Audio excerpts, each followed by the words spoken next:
Hey everyone, I'm here today taking a look at the Cambridge Kayaks Pioneer, which is a sit-on single-seater canoe. It comes with a paddle. It's two parts that connect in the middle. So it just connects and disconnects with a button that you push in there. And there are two options with this. There's another hole there. So you can either have the two paddles in line with each other or at an angle so that they look almost like an X from a side view. So you can have it at an angle like that, whichever you prefer.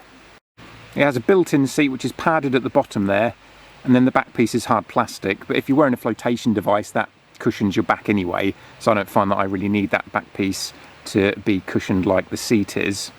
Let's head on with the strap there, which is adjustable, so you can lean the seat further back if you want to, or have it more straight up. So you can have it kind of upright like that, depending how much you tighten the strap, or leaning all the way back like that. And then for storage, that flaps forward like that. And if you tighten the strap, that will hold the seat down so it's not flapping around when you put it on your roof rack. In front of the seat you've got a cup holder, so you've got easy access to your drink. And you can see there's some plugs in there and another one in the storage compartment there to drain water out. And the plugs are held on with elastic cords, which is handy because I've known so many people who have kayaks like this and they always lose the plugs. I don't know how they manage it. They've constantly got holes in the canoe basically with water splashing in when they're going along. So it's handy that these ones are connected with that cord so you're not going to lose them. You've got a handle on both sides of the canoe there, around the middle section to hold it. And you've also got kind of toggle handles on either end there for carrying.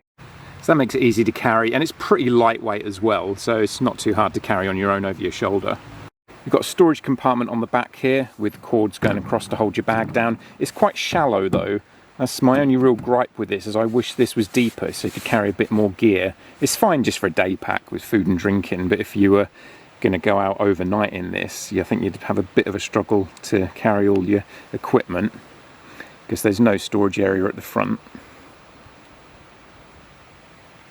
But if we look at the bottom of the kayak, and this was a big selling point for me, there's a wheel at the back here.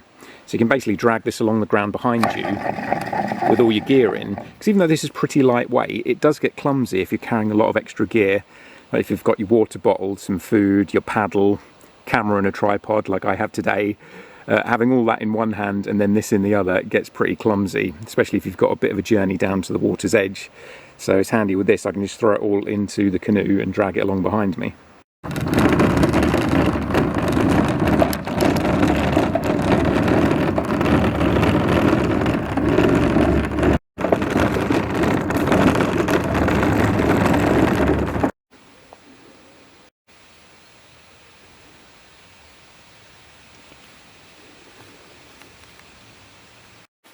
Yeah, it's a lovely canoe to paddle, even going upstream is really easy, glides through the water. My only issue really is the lack of storage space in the back there. I wish it wasn't so shallow because it doesn't fill me with confidence that things aren't going to fall out. I keep kind of looking behind me to make sure none of my gear's fallen out. I mean, I've only got the tripod and the camera and that, but still, even that made it a little bit more awkward getting in the canoe with the gear as well, because of the shallowness of the storage area. But I only intend to have this for going on kind of day trips really anyway. I doubt I'll do any overnighters in this, so not really a problem for me.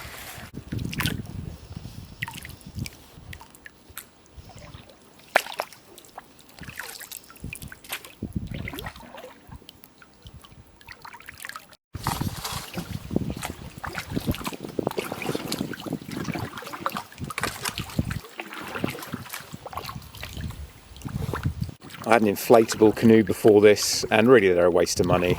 They are so hard to get through the water, especially going back upstream, Jesus. Whereas this glides through the water lovely. Even going upstream is pretty easy going. So you might as well spend the extra £100 or so to get a hard kayak. I mean, this was only £200, which I think was pretty good, especially as it came with the paddle as well. £200 really isn't that much for a solid canoe like this.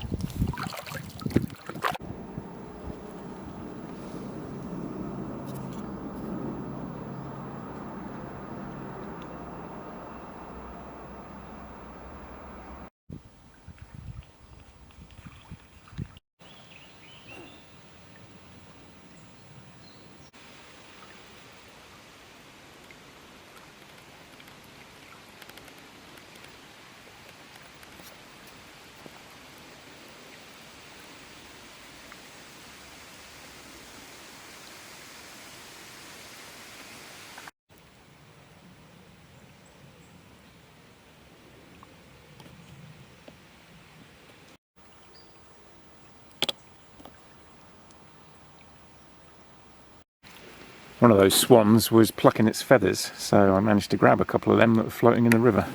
Kind of nice to take home.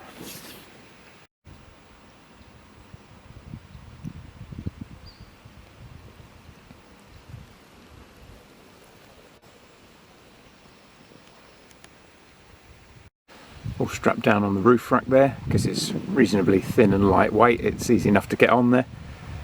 A couple of ratchet straps hold that down nicely. Let's give a quick look at how I attach this to the roof. You just put the straps underneath the roof rack there, throw them over the top.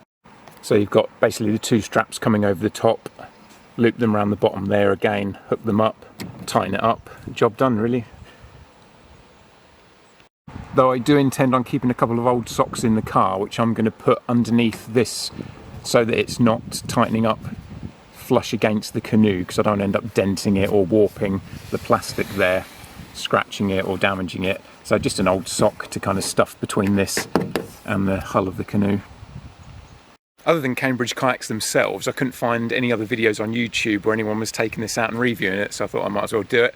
I really enjoy it. It's good for me if you're just, you know, a solo canoe you're after.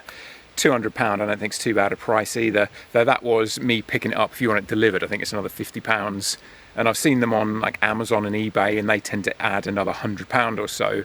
But getting it directly from the guys there, picking it up myself, £200. So hopefully this video has helped anyone out who was thinking of buying this kayak and wanted to see someone testing it out. Thanks for watching, and I'll catch you again soon.